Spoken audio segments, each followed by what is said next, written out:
Olá e bem-vindos ao Ilustraminação. Como podem ver, eu consegui aumentar um pouco a resolução do meu vídeo, então as imagens agora estão um pouco menos borradas. De qualquer forma, vamos ao assunto do vídeo. Hoje eu vou tentar uma coisa um pouco similar ao que eu fiz no vídeo dos Animaniacs, no qual, além de mostrar o processo que eu utilizo para fazer os meus desenhos, também comento sobre algum assunto que me interessa e está relacionado de alguma forma com o que estou desenhando.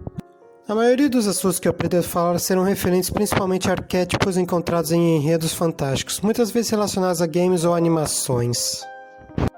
O assunto Speedband de hoje é referente a uma das criaturas místicas que mais aparecem nas diversas formas de mídia, tais como filmes, animações, histórias em quadrinhos, games, entre outros.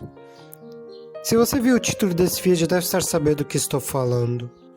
Os vampiros. Mas antes de começar, eu quero primeiro definir exatamente o que é um vampiro. Eu digo isso porque existem contadas versões criadas por autores ao longo dos séculos. Cada versão possui suas próprias regras de como eles funcionam. Em geral, aqui estão alguns elementos que nós associamos a esse arquetipo de monstro. Eles são criaturas noturnas que se alimentam de sangue, não envelhecem e só morrem caso alguém os mate diretamente. São capazes de transformar outras pessoas em vampiros e suas fraquezas são só itens de natureza sagrada, tais como água benta e cruzes. Pelo menos esses são os elementos que uma pessoa normalmente associa a eles quando ouve a palavra vampiro.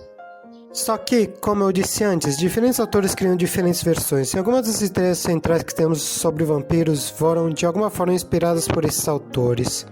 Por exemplo, eu fiz algumas pesquisas e de acordo com elas, no livro Drácula, o vampiro titular era capaz de andar ao ar livre durante a luz do dia. Aparentemente, a ideia de que um vampiro morre ao entrar em contato com a luz do sol veio de um filme mudo chamado Nosferatu, já que essa foi a forma como o antagonista morre nele. Também vale a pena notar que a aparência dos vampiros muda dependendo da mídia que você está assistindo. Em 30 Dias de Noite, que é um filme que eu não cheguei a assistir, mas vi alguns trechos e imagens, eu estou bem confiante em dizer que, pelo menos esteticamente, os vampiros dessa franquia são monstros que possuem olhos completamente pretos e suas bocas são repletas de dentes afiadas, sendo mais parecidos com tubarões do que vampiros clássicos. O que contrasta bastante com a forma como eles são representados em um filme chamado A Entrevista com o Vampiro, onde, pelo menos os protagonistas são indivíduos belos e elegantes com um grande carisma e poder de atração. Pessoalmente, acho que depende da escolha pessoal do indivíduo para decidir qual versão ele prefere. O vampiro que estou desenhando nesse vídeo se encaixa um pouco mais com a interpretação de uma criatura elegante, no entanto ainda possuindo alguns atributos claramente não humanos, como suas orelhas pontudas.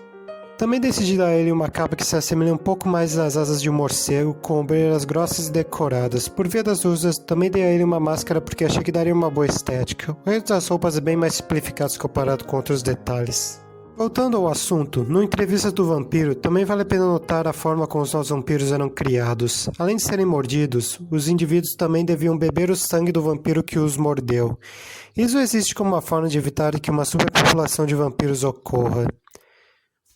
Descobri até que existe um filme no qual é exatamente isso que ocorre e quase toda a população humana é vampirizada. Das mídias que eu estou comentando esse filme é que eu tenho menos informação sobre ele, então não vou comentar muita coisa. Vendo curiosos, o nome original é Daybreaker, só que na versão brasileira ficou 2019, o ano da extinção. A propósito, não nomeie seu filme distópico a partir de uma data que ainda não está por vir. Porque daí pega mal depois que a data já passou e a gente não sofreu a catástrofe que o filme mostrava. De qualquer forma, vampiros possuem uma certa maleabilidade quanto à forma como eles são representados. Acho que já perceberam isso levando em conta os exemplos que eu citei, mas o exemplo que demonstra bem isso são os vampiros da série JoJo's Bizarre Adventure. Eles são criados a partir de uma máscara de pedra que, quando banhada em sangue, cria espinhos de uma de suas superfícies que perfuram o crânio do indivíduo vestindo a máscara. Ele ganha força e velocidade sobre-humanas e podem se curar de qualquer ferimento. Só para ter ideia, um deles foi explodido por várias granadas e os pedaços simplesmente se juntaram para formar o corpo dele de novo. Em vez de usarem suas presas para beberem o sangue, eles enviam suas mãos na garganta de suas vítimas e drenam o sangue pelos dedos. E essa não é a parte mais bizarra. São capazes de ter total controle sobre seus corpos. O antagonista da primeira parte, Jill, conseguia diminuir a temperatura de seu corpo a ponto de congelar seus inimigos. Na segunda parte, a gente conhece os criadores das máscaras, os Homens Pilar. Um deles é capaz de usar suas veias sanguíneas como tentáculos e o sangue é quente o suficiente a ponto de derreter um corpo humano. A única fraqueza deles aparenta ser a luz solar. Por isso, os protagonistas das primeiras partes utilizam uma arte marcial que consiste em criar energia similar à luz do sol a partir de uma técnica de respiração. Agora já dá pra compreender porque a franquia se chama JoJo's Bizarre Adventure.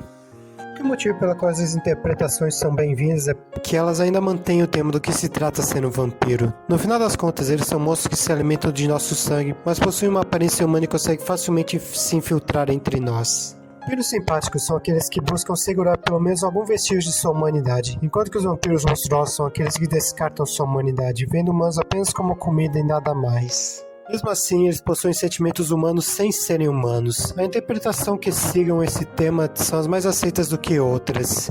A ideia de que vampiros bebem sangue pelos dedos em vez de por suas presas é bem mais aceita comparado aos vampiros da infame série de filmes e livros Crepúsculo. Brilhem ao entrar em contato com a luz do sol, o que na minha opinião combina mais com uma fada do bosque cantada das maravilhas do que uma criatura da noite que bebe sangue. É importante dizer que mesmo o vampiro antagonista ainda é capaz de sentir emoções humanas. Na série animada da Netflix Castlevania, a principal motivação do Drácula em querer matar todos os humanos é ter vingança por sua amada. Ela era uma mulher que queria estudar medicina, então ela pediu ajuda ao Drácula. Ela fez isso porque, pelo menos na série, mostraram que vampiros fossem uma tecnologia mais avançada se comparado ao resto do mundo medieval onde eles vivem. Ela usou esse conhecimento para tratar alguns doentes onde ela vivia, só que por isso ela foi acusada de bruxaria e queimada viva. O sentimento de vingança de Drácula pode ser considerado algo bastante humano. O fato dele simplesmente ter chegado a amar uma humana já mostra que existia alguma humanidade dentro dele. Aproveitando que estou falando de Castlevania, também vale a pena comentar sobre os vampiros, que são vampiros nascidos de uma mãe humana e um pai vampiro. Eles nascem com todos os poderes, só que são imunes ou pelo menos parcialmente resistentes às fraquezas dos vampiros. Alucard, o filho de Drácula na série, podia caminhar pela luz do sol sem ter problema algum. No entanto, ele ainda possuía força e velocidade sobre-humanas, assim como alguns poderes sobrenaturais, tais como conseguir se transformar em lobo branco ou levitar no meio do ar.